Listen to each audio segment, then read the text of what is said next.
Duha ka mga retiradong polis patay sa pagpamusil sa may Bulacau, Talisay City pasado alas 7 kagabi. Kinagitutukan ni Luan Mirondina. Patay diha-diha sila si SPO1 Edgar Causon, 53 anyos, ug SPO4 Ferdinand Navales, 54 anyos, human hipamusil sa duha ka wa mailhing mga lalaki luwan sa motorsiklo.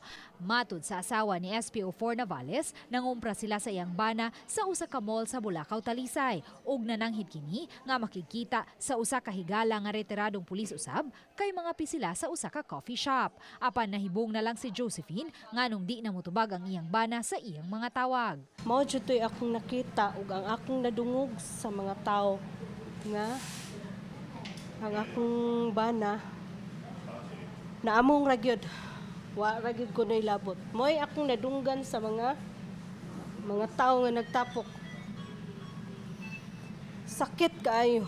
Sakit dili ko makadawat sa hitabo.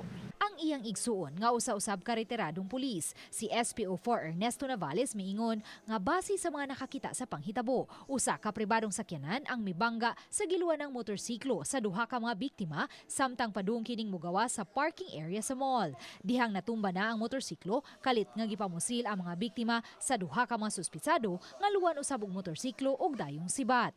Dunay nakasulti. Sa katinood, basta kayo nabali masagod ang monobilas motor, so doon na gito impact. So, mo'y akong nadunggan nga istorya.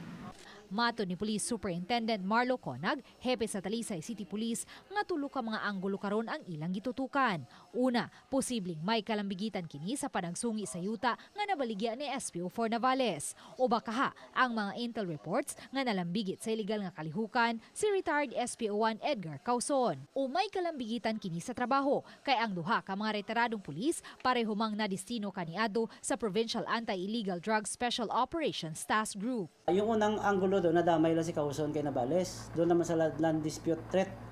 Yung isang anggulo naman is nadamay din sa Navales kay Causon. Yun naman sa alleged drug trade. Medyo malalim kaya tingnan natin man kung anong makakuha natin na information. Apan ang mga kabanay sa mga biktima nanawagan nga paladban unta sa kapulisan ang investigasyon sa hitabo. For me, as a sister-in-law niya, wa mo jud ko nadunggan niyang mga something naghimo di siya kinana nga asahan na basahan na mo sa social media karon. Na ano lang jud na siya. Pagan. Napagan lang jud na siya akong bana. Sa tinud-anay lang mga kuan makaingon niya akong bana.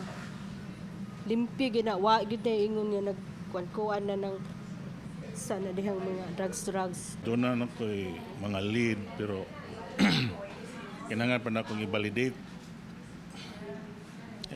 Dugay ko sa intelligence.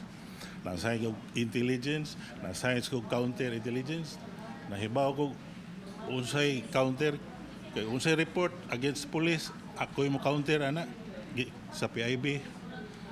Kung unsay mga illegal activities sa pulisa, ako ginang i-validate. Dili ko gusto nga ang usa ka tawo maguba lang sa usa ka report nga dili tinuod. Luan Mirondina, Balitang Basta.